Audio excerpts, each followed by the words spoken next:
To begin analyzing your reports in Seller Central, first go to the Reports tab. You'll notice there are a few different types of reports listed here, but the most useful ones that we'll go through are your payment reports, business reports, and advertising reports.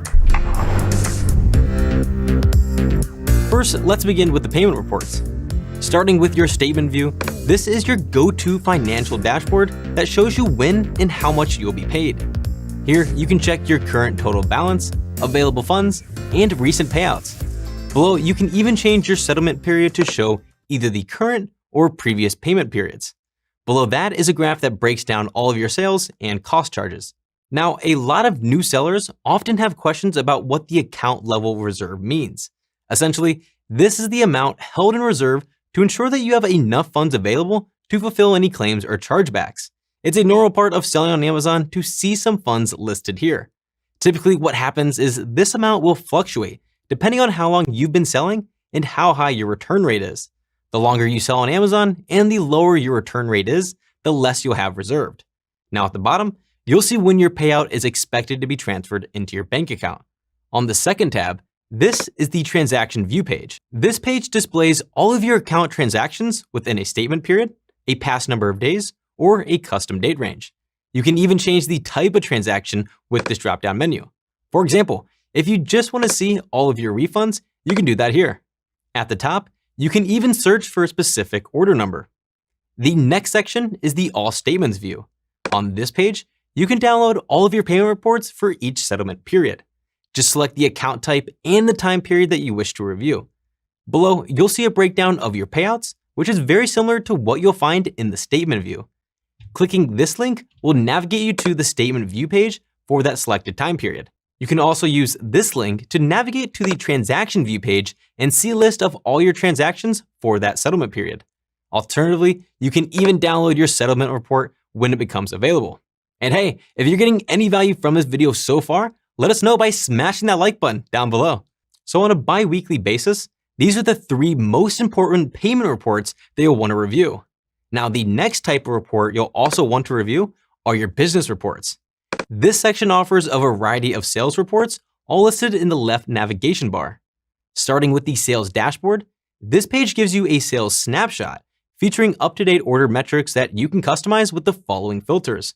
You can filter results by changing the date and type of fulfillment channel, and you can also filter results by using the sales breakdown to view sales by marketplace total, business buyers, and non-business buyers.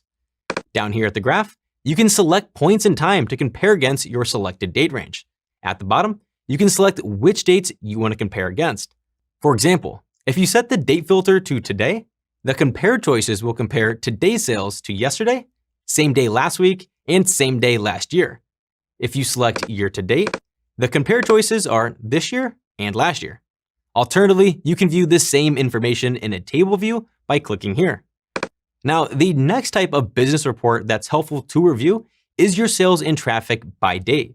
Here, you can view sales on a daily, weekly, or even a monthly basis, with a focus on different metrics such as the total items ordered and sessions. There are a bunch of other helpful metrics down in this table below, such as your units ordered, and this is different from total items ordered.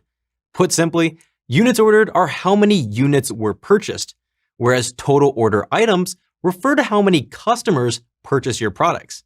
You also have average sales per order item, and this is helpful to know your average order value.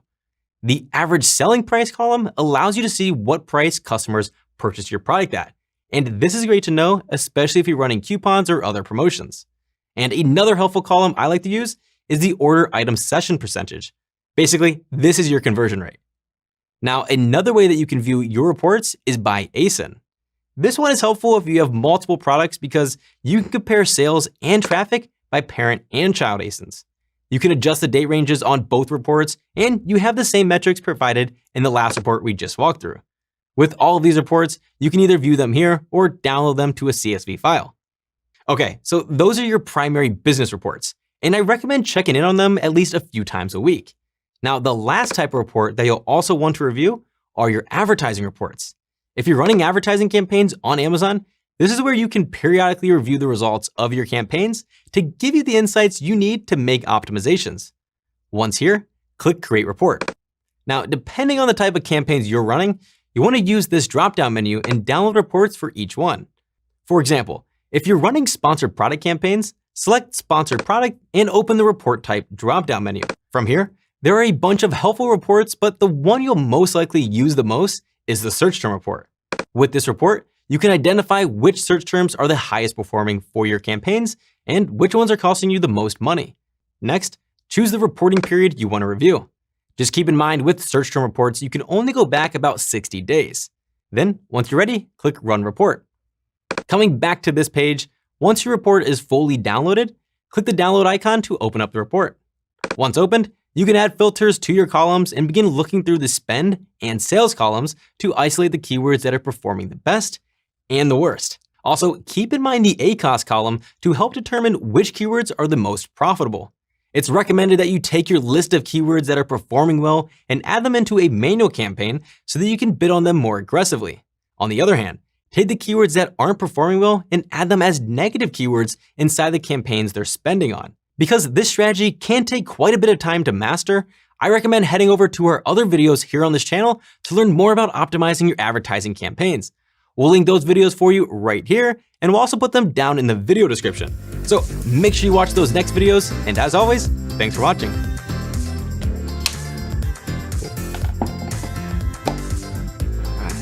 From here, there are a bunch of helpful reports, but the one that